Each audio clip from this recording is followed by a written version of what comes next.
How's it going, everyone? It's Oz, and welcome to another episode of Unbridled History. This one is part one of a very extensive series I've been wanting to do on internet cryptids, urban legends, internet horrors, and cryptids. Very heavily inspired by, Wendigoon and Creepcast. So I'm gonna obviously credit them for giving me this idea. So, today's episode of Unbridled History is on the Mothman.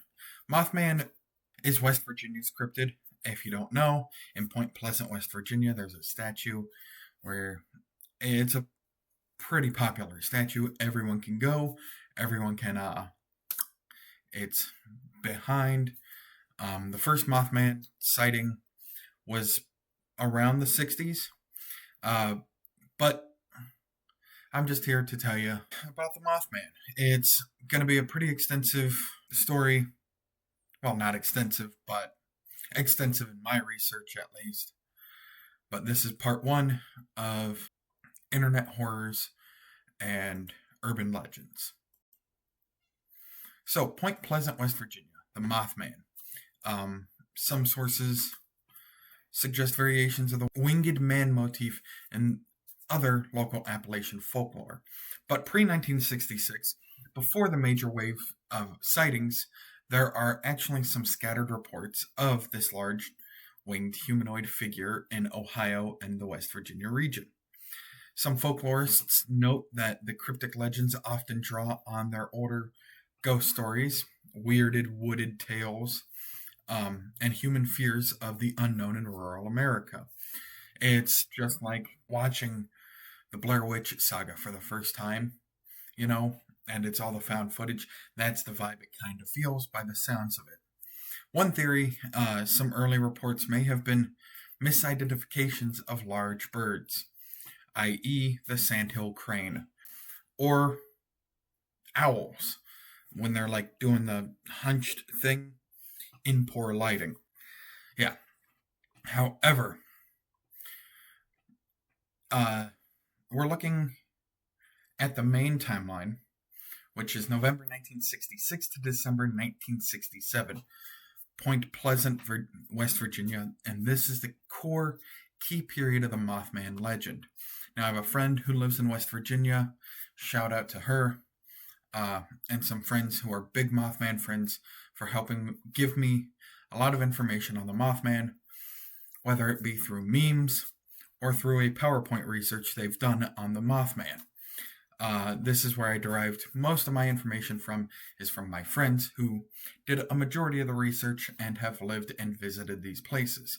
Now, we got November 15th, 1966. Two young couples, Roger Scarberry and Linda Scarberry, and Stephen and Mary Mallet, were driving near an abandoned TNT munitions plant or National Guard Armory just north of Point Pleasant, West Virginia, on their State Route 62. Both couples reported seeing a tall humanoid winged creature with glowing red eyes. The creature then chased and followed their car with an astonishing speed.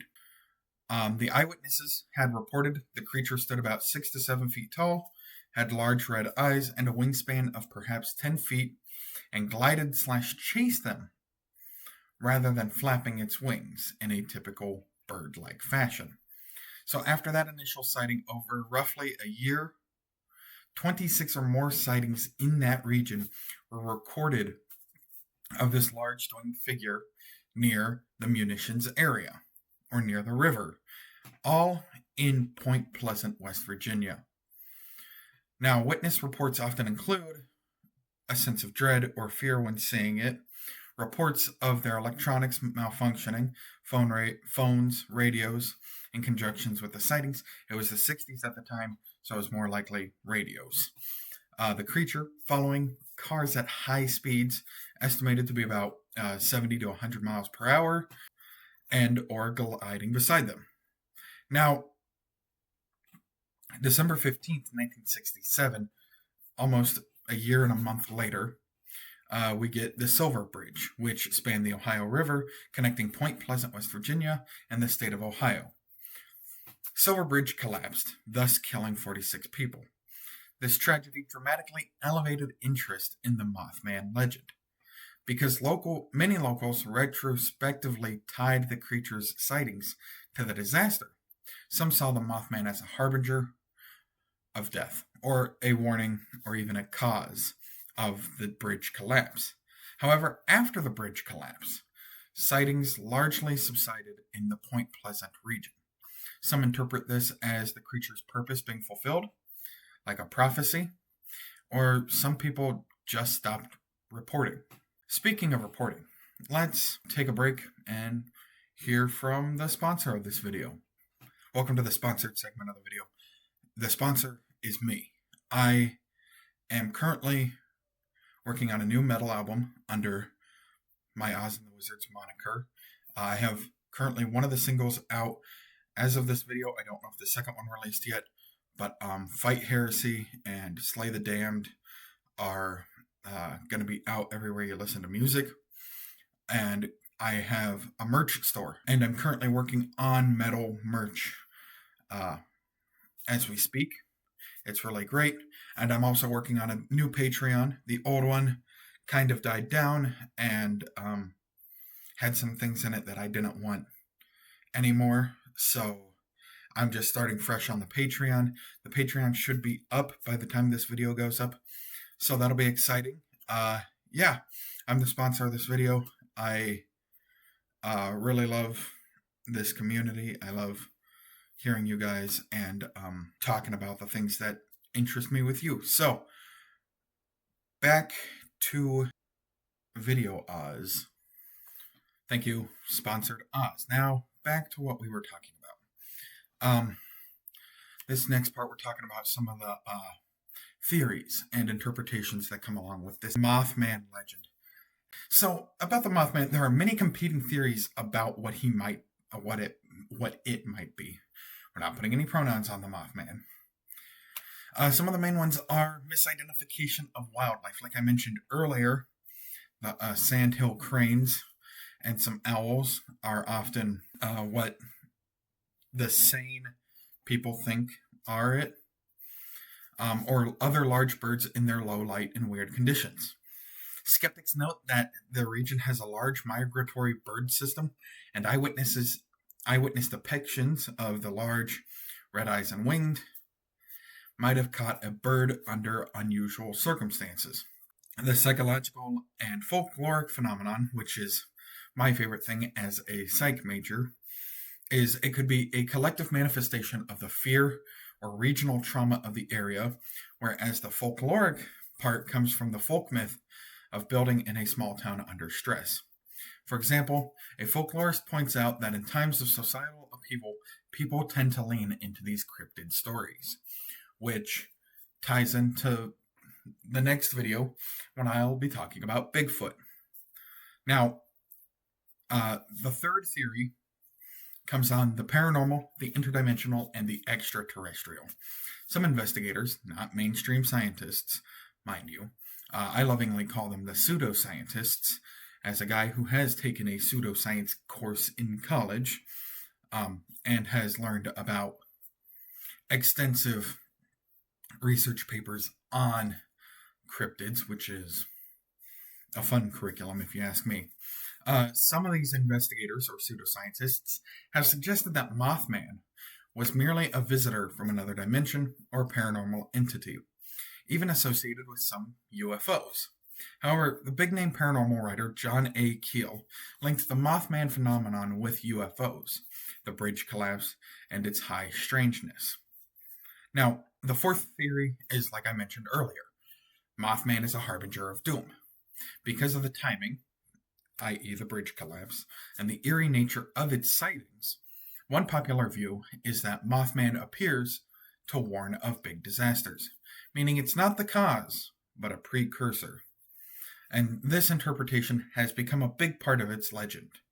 After 1967, the Point Pleasant flap died down, but the legend continued to grow in popular culture. The story of Mothman was published in books, articles, and later films. For example, John Keel's The Mothman Prophecies from 1975. It helped popularize the character beyond that of just West Virginia. Now, like I mentioned earlier, with the statue and everything, the town of Point Pleasant embraced the legend as part of its identity for its tourism and folklore purposes. A life-size statue of Mothman was erected in downtown Point Pleasant in the great year of 2003. The third weekend of September holds a Mothman festival annually, and that draws thousands of visitors that are interested in this legend. The Mothman Museum and Research Center opened in the town to collect archival material, witness testimonies, and more local lore. Sightings and references have spread geographically. Some reports of Mothman-like creatures have appeared in other parts of the Appalachians, the Ohio River Valley, and even as far as Illinois. Documentary filmmakers have expanded the scope of investigation in recent years. And I mentioned just a little bit ago that it was like books, articles, and later films. Let's not forget about video games and Mothman being included in those, which I will get into in the next segment of cultural and symbolic significance. In cryptozoology and paranormal folklore, we see Mothman has become such a powerful icon. The Smithsonian's folklore study describes the creature as a leader in the cryptid renaissance of small-town America. As a symbol, Mothman is the representation of fear of the unknown, especially in these rural and post-industrial areas. Tourism asset for Point Pleasant, West Virginia. So they're seeing an increase in income and identity, and their economics is pretty good because of this tourist trap that you would say Point Pleasant is. A narrative of disaster and warning, linking Mothman with major tragic events, i.e. their bridge collapse, giving it a mythic weight in its lore. In popular media, the legend of the Mothman has inspired a 2002 film called The Mothman Prophecies.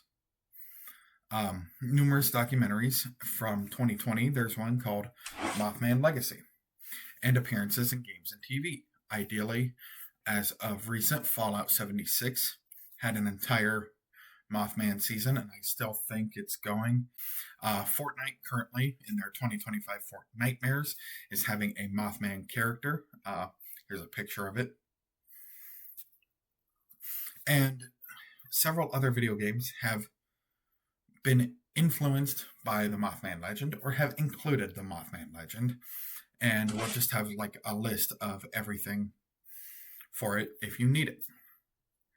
For storytelling purposes, which might interest you, given if you have an interest in dark fantasy or myth making, the Mothman is a rich form of this archetype.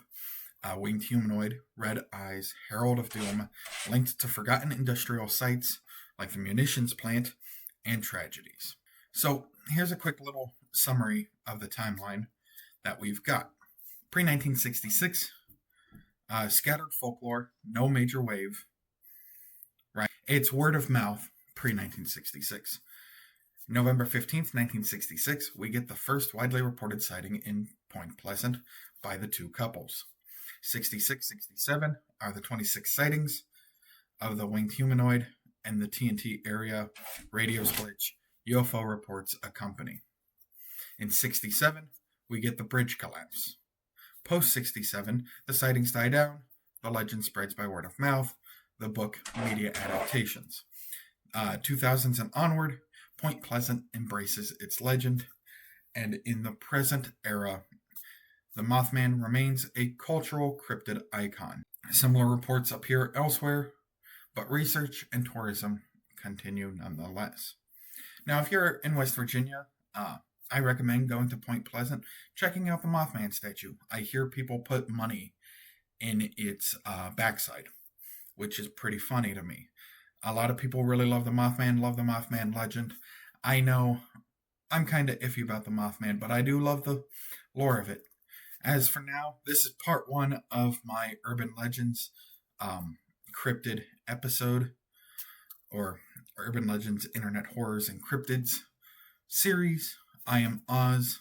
This has been Unbridled History, and I will see you guys in the next episode. Bye-bye.